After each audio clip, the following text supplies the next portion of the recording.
topic for today that I'm going to be speaking on is a topic that is dear to my heart. Manhood is no joke. It is serious business.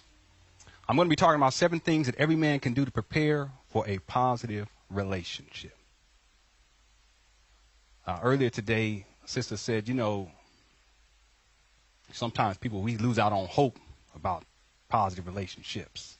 And there's a lot of negative, dysfunctional relationships out there. And it can be difficult, especially if you're dealing in that for long enough. It can be very difficult, very, very damaging. Key word. Traumatizing, in point of fact. Key word.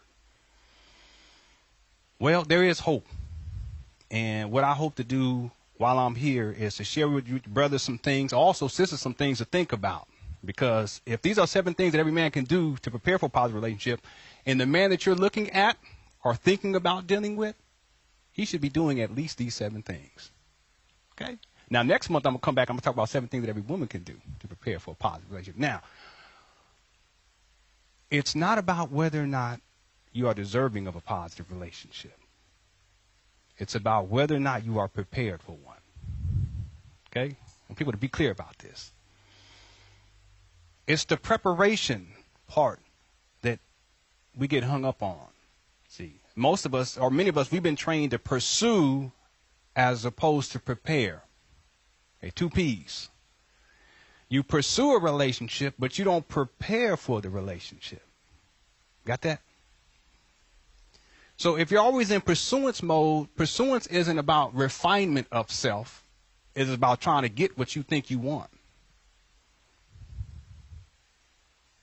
Think about it.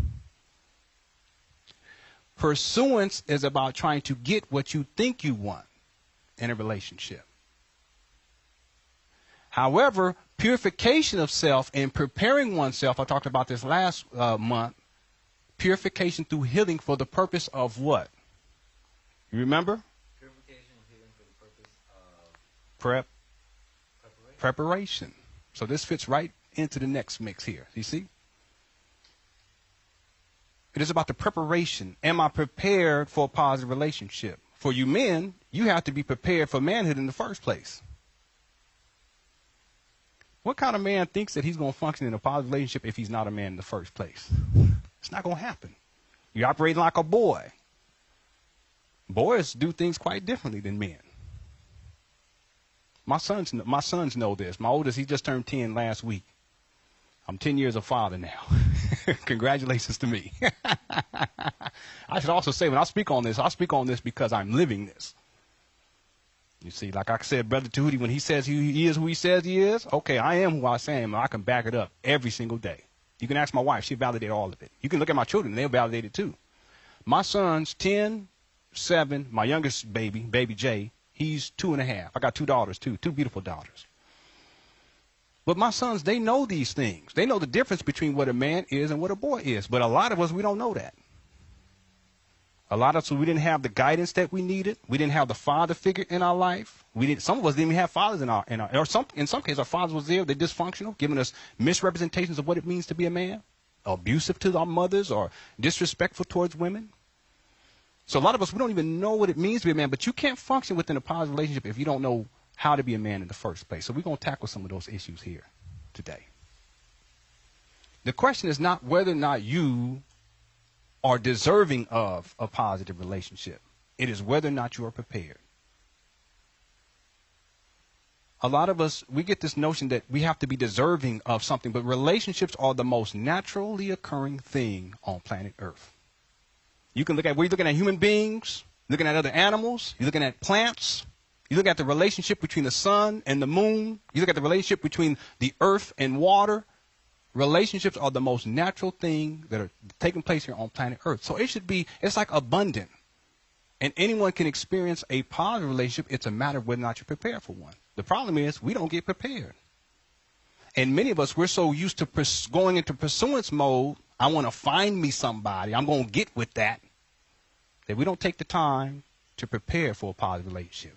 Now, before I move on to get to the topic, because we're going to talk about 7 things. And the first thing is to heal from past relationships with women. That's the number one thing that a man can do, is to heal from past relationships with women. That's the number one thing that any woman can do, is to heal from past relationships with men. The number one cause to dysfunctional male-female relationships is a lack of healing. Write that down. It's the number one cause. But I want to say something here about preparation. Did y'all know that if you gave one person $40 million, they might use that money to benefit themselves, their family, their communities, and the world at large? You give someone else $40 million and they will use it to destroy themselves. What's the difference between the two people? One is prepared for the $40 million. The other one is not. It's not an issue of whether or not deserving, because everyone's deserving of abundance, right? It's an issue of whether or not a person is prepared. But heal from past relationship. If your mother mistreated you, you got to look at that. Okay? If she was physically abusive to you, you got to look at that. If she was verbally abusive to you, you got to look at that. See, these are all levels of healing that you got to look at in order to prepare for a positive relationship. If she was emotionally abusive to you, you got to take a look at that. One of the dynamics, too, that I often find, especially in single household, is that wherein the child or the boy is subjugated by the mother. In other words, the boy isn't allowed an opportunity to grow into manhood because the mother dominates him. She does it out of protection, in a sense. She does it because she wants to control and keep him safe, but in the process denies him of an opportunity to fully flourish to a man. Because no man, you can't have, nobody dictating, your life experience like that. You got to be able to stand on your own 2 feet. You can't have mama or daddy up in your mix like that. Okay, this is essential to manhood. But I've seen this dynamic where the child is subjugated. In other words, the child is put into a position where they're dominated by their parents. That's traumatization of the child. And so the young boy may be 10, 15, 20, 25, 30, 35, 40, and still has that relationship to his mama. That's a problem. And for you women, if you're dealing with a dude like that, you know it's a problem. Because anytime something happens, here come his mama in your business. That's not a positive relationship. It ain't going to work that way. I'm very clear about this. Don't have nobody trying to come into my wife and our business. I don't care who it is. My mama, my daddy, her mama, her dad. It don't make me no doggone difference. We're grown. We are grown folk doing grown folk things. And I have to operate like a man, and she operates like a woman. So understand that distinction. The subjugation of a child is traumatizing. So if you've been subjugated by your mother or by your father, you got to take a look at that. Instead of me jumping into a new relationship, I took more time off. And you got to ask those questions. Why was I in that relationship? What was the lesson that relationship was meant to teach me? That's one of the most biggest important questions you can ask, because there's always a lesson or lessons to learn. You're not going to get those lessons if you go back on pursuance mode and you're trying to get into another relationship. Why did I choose her? Or why did she choose me? Or why did I choose him? Or why did he choose me? These are the types of questions you got to ask. Because it gives an insight as to your mentality about male-female relationships. Also, it gives you insight as to how you value yourself. Let me say this, that all relationships are based upon the value that you place on yourself. I'm going to say it again. All relationships are based upon the value that you place on yourself. See, what happens is if you go through the purification process and you build yourself up, then you will value yourself more. And as a consequence, the quality of the relationship that you put yourself in is going to be of a higher quality. Make sense? Far too many people think that relationships are about attraction. I'm attracted to her, and she's attracted to me. She's attractive, and I just like attractive. It ain't got nothing to do with attraction. It has to do with gravity, and there's a difference between the two. I want y'all to think about this. See, attraction is oftentimes based upon what someone else thinks of you. Whether or not they think that you're attractive.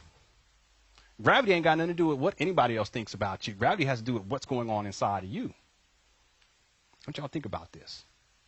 They got planets. Is the moon attracted to the earth, or is the moon caught in the gravity of the earth? It's caught in the gravity. See, the gravity is the power, not the attraction. Y'all better be clear about this. See, that's why I teach folk, you develop your internal gravity in the first place, and then it will bring to you someone of a like quality. Your mirror. As a woman, a man, who's your mirror? As a man, a woman, who is your mirror? So understand this basic principle here. That it's about developing internal gravity. It's not about attraction. People get caught up in that. No, because attraction is relative, it's subjective. Gravity is serious business. It ain't got nothing to do with anyone else got to think. If you develop your internal gravity, people will automatically come to you, and they'll be reflective of your internal purification. So if you purify yourself, people will gravitate to you, not based upon attraction, but based upon your internal gravity, who will be reflective of the degree of your purification. That's why, like a lot of dudes be complaining about women all the time, and vice versa.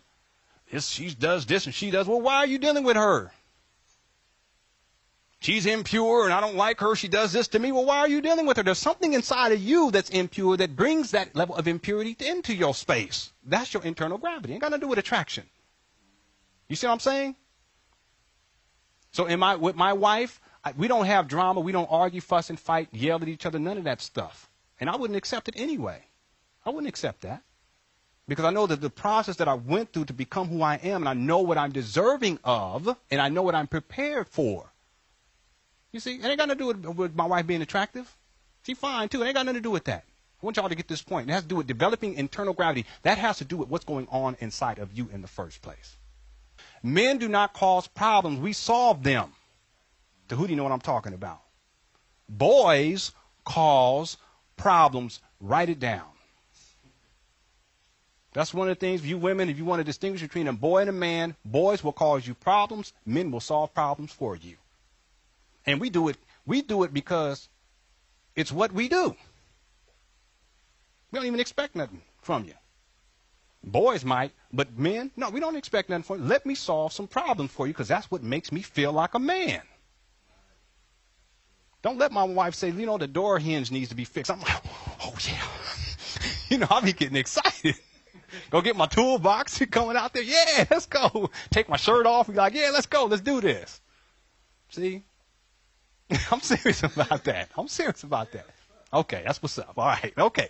When he was 9, my son came up to me, this was a couple of months ago, and he said, Daddy, how does a man raise his value? 9 years old. See, they get it. And you don't raise your value by playing video games. You don't raise your value by being a sports fanatic. And you sure enough do not raise your value by watching the porn. Here we go. See, again, identify and eliminate any addictions that lower your value as a man. See, men are taught and to believe that somehow what makes you a man is to watch the porn. My wife had a young lady, friend of hers, email her on Facebook and said, what do you do when your husband watches porn? And my wife was like, what do you mean? You see, the question is backwards because the question assumes that I watch porn. Now, you know when people ask questions like that, where there's assumptive like that, they're skewed. Their mentality towards men is skewed. See, they can't even conceptualize men not watching porn. Sexual discipline is important. I know my wife, she sees, oh, yo, but I just want y'all to be clear about this. Okay? How long can you go without having sexual intercourse? When I was in college, what was it? Through college, that was 5 years. And then another year after, that was six or 7 years. And that's the prime time for a lot of dudes, like 17, 18, 19, 20, 21. It's like, yeah, that's what you do, man. You be getting it, right? You got to get it, right? No, that's not right. What's right is to develop sexual discipline. And I'm going to tell you all why. Again, this is preparing for a positive relationship. Okay?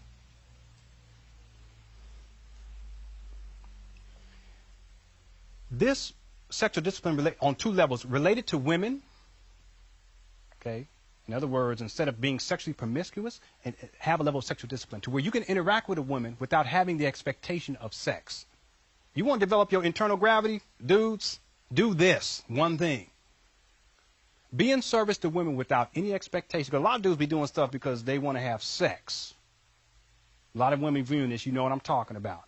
Oh, you need me to get that done? Okay, yeah, I'm coming over there right now. I'll handle that for you. And then he come over there, fix whatever. Anything you need to do for me? Okay, see, that's an expectation. See, when you get to the point where you can be in service to women without expectation, that's you develop internal gravity. You see, and then the quality of women that begin to come into your space will be reflective of that refinement. That's a very refined place to be, where you can look at a woman, and then in your mind, sexual intercourse doesn't come. Or the woman, maybe she looks very attractive. You looking at her booty or looking at, it's a very important. One of the reasons, let me share this with you brothers. One of the reasons why women tend to react to me in a certain way is because they don't feel as if they're under assault visually by me. Did you feel that way? That like I'm looking at you like, oh, she look okay, and you're attractive, right? But my when I deal with women, I'm not thinking like that. I'm not thinking like, okay, she's attractive, and I want to have sex with her. I just don't think like that. See, but you got to discipline yourself in order to have that kind of orientation. You have to discipline yourself. You understand what I'm saying here? This make sense? Okay, so for you men, be clear about that. That even when you see an attractive woman, you don't allow your mind to go to that place where, okay, she looks good and I want to have sex with her. Or I wonder what she looks like naked. See what I'm saying? Because a lot of us, we should think like that. First thing we think, look at that booty. Okay, it's ridiculous. Am I lying? Okay, it's true. So sexual discipline in terms of women, how you perceive women, how you interact with women, to be able to be in service to a woman without any expectations sexually or otherwise develops your internal gravity. Okay? Also, sexual discipline related to yourself, i.e. masturbation. And I got to speak on this real quickly here. In review, it's not about whether you are deserving of a positive relationship, because we're all deserving of one. It's whether or not you are prepared. When you get prepared, you develop the internal gravity and the positive relationships come and all of the beauty that's associated with it comes. Because it's a beautiful thing to have what I have. I'm very thankful. I'm very thankful. I'm grateful. I'm grateful to my wife for bringing these beautiful babies and dealing with me and all as I progress. I used to be begging for sex all the time. Now I don't do that. Thank my wife. Thank you for being patient with me in my process. You see what I'm saying? Every single day, purify, build yourself up, prepare for a positive relationship. In review, number 1, 7 things that every man can do to prepare for a positive relationship. Number 1, heal from past relationships with women. Number 2, transcend sexist programming.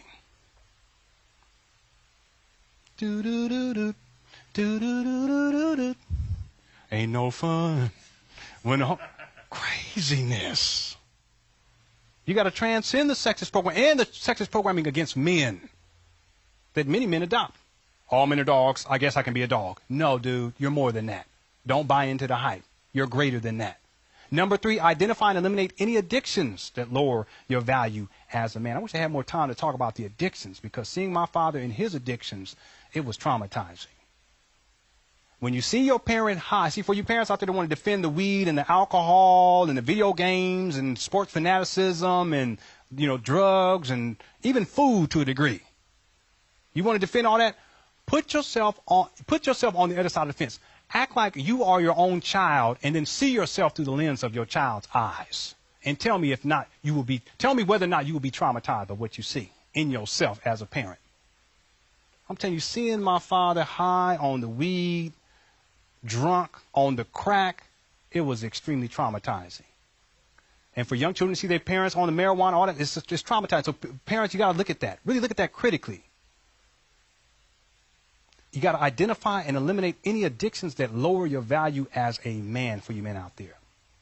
Number 4, work on becoming more responsible in all areas of your life, personally, verbally, physically, sexually, and financially. Number 5, develop a high degree of sexual discipline. I know I talk a lot about that because I'm very big on that one. Sexual discipline, sexual discipline, sexual discipline, sexual chocolate. Number 6, let go of any relationships that keep you operating below your true power as a man. So anything that keeps you operating below your true power, you let go of those people. You let go of those organizations, those thoughts, and those ideas. That's the purification process day by day. And number 7, and this is a whole other talk, define how a man functions within a positive male-female relationship. A lot of us, we never saw it. Our fathers didn't represent it to us. And so we have to define it for ourselves. And I'm here to help males to define and women to define what that all means. I want to take a moment to thank you all for being